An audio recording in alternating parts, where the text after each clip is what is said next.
mga bossing. Since si Kibuloy, ligwak na, huli na, nasa kamay na po ng batas, nasa kamay na po ng otoridad, mga kababayan, dumako tayo doon sa nagtatago.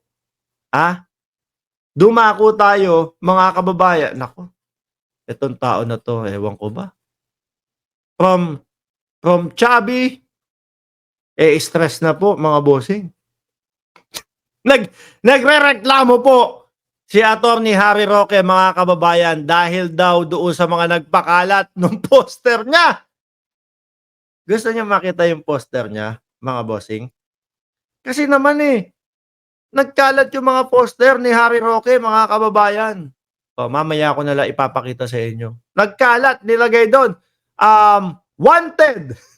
Sa ibaba, sa ulo. Parang Kibuloy style po, mga bossing. Parang Kibuloy style po. Ito nandito. Papasok ba ito? Sandali lang. Ibaba natin to. Gusto ko makita nyo to Ayan. Saan ba yun? Gusto ko makita nyo to kahit panandalian Yung iba, nakita na ito, panigurado. At yung iba naman, hindi pa. Kaya ipakita natin. Ayan Ayan! Nagagalit si Attorney Harry Roque dyan. Harry Roque, wanted, Pogo lawyer, Bayan Party List. Ano kaya? Lagyan din to doon sa bahay niya, doon sa PH2? Kagaya po nung ginawa kay Kibuloy. Bumalik na tayo kay Roque. At least naipakita ko sa inyo yun. Hindi fake news. Bumalik tayo doon sa kay Roque. Ito na. Sabi dito ni Roque, ayan. Sabi, ukol sa wanted Harry Roque poster. Trabaho ng akbayan bilang progresibong grupo na ipaglaban ang pangkaraniwang Pilipino. Ngunit nakakalungkot na bulag, pipi at bingi sila ngayon sa mga isyong nakakaapekto sa mas maraming Pilipino.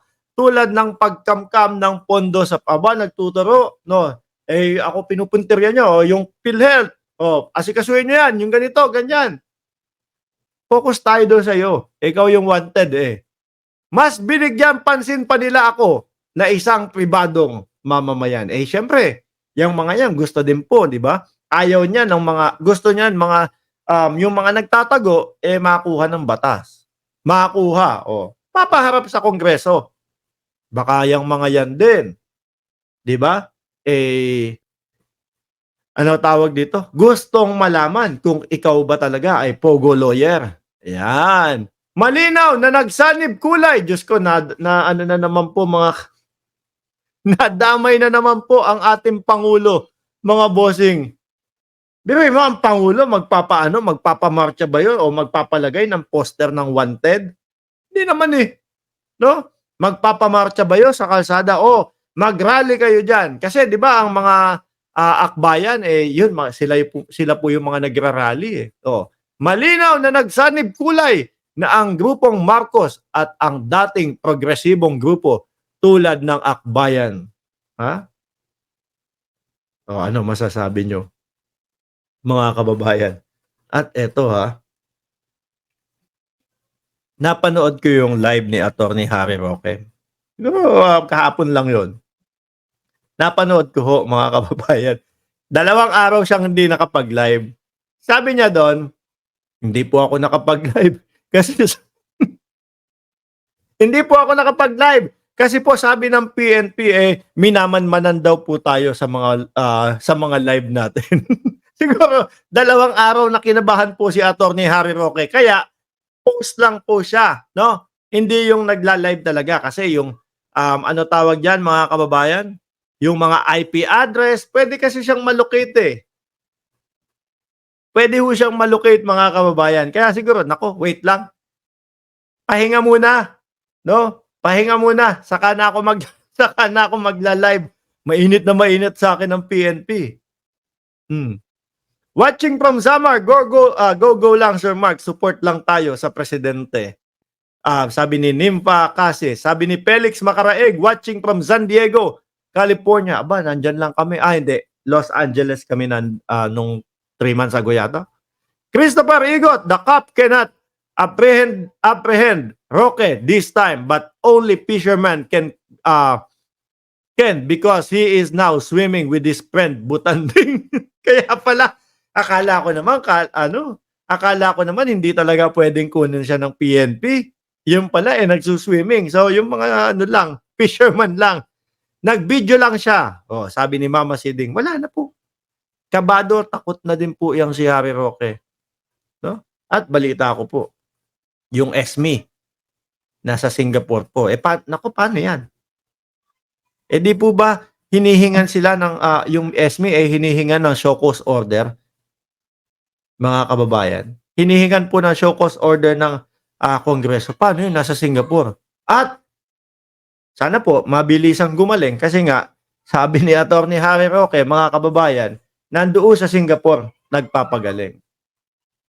Nagtataka lang ako, tiyempo lagi kapag kayong nandito sa sitwasyon na ganito mga nagkakasakit.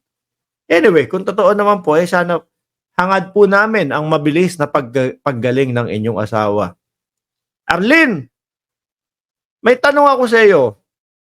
Bakit hindi ka man lang nagkape nung nandito ka sa Los Angeles? Wala kasi akong pangkape. Hinahanap ko yung maganda yung paa na si Arlene Kayumanggi Wala Hindi. Nagkape kami diyan, syempre doon sa sa hotel. Ha? Arlene, may tanong ako sa iyo. Bakit yung ex mo 8 araw na yatang hindi nagla-live? Ano nangyari doon? Kinakabahan na din. Oh, baka sama doon sa kakasuhan. Dahil sabi ni General Torre, mga kababayan, pati po mga vloggers, nasa kanila na ang pangalan. Ha? Attorney Roque, balik kami sa iyo. Suko na lang. Labas na lang kasi walang pupuntahan yung pagtatago mo. Yung pagtatago mo, mahuhuli ka pa din. Naku, sabi ni Arlene Kayumanggi, sana nga makulong na yung animal na yun. Sabi ni Matulis, forever, Boss Mark, bakit mukhang 20 anyos ka lang, hindi 40? Naku, yan yung buhok ko, madami na din pong puti yan, mga kababayan. O, kayo po, tingin nyo, mga bossing. Tingin nyo po, mga bossing, ano ang kahihinatnan ni Attorney Harry Roque? Magagaya kaya ito kay Apollo Kibuloy? Na yung una, ayaw lumabas, no? Ayaw humarap sa Kongreso at sa Senado. O, siguro, sinabi, ayaw mo humarap sa amin, ha? O, sige, kasuhan na lang yan. Inasuhan. Hindi pa din lumabas. O sige, warrant of arrest. Warrant of arrest na yan. Pero galing na po sa korte yon.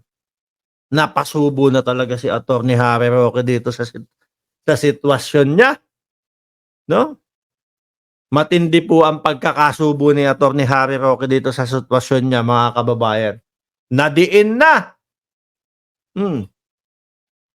Kaya dapat matuto ka doon sa nangyari kay Kibuloy. Hanggat Kongreso at Senado pa yan, nako, puntahan mo na, ipaliwanag mo na ng maigi. Hindi yung dyan ka sa live mo nagpapaliwanag. Doon mo sa live doon sa library, virtual library niya sa likod.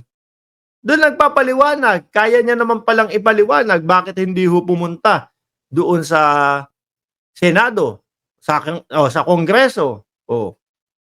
Nandoon pa si A.R. de la Serna. Di ho ba?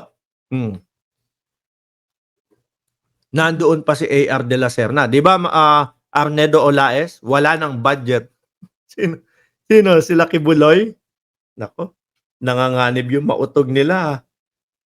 At umalis yung Kojik. Wala na din silang magandang yung mga widescreen na malalaki, wala na silang ganun. Di ba? Wala na yung pangako nila kay Kibuloy, hindi natupad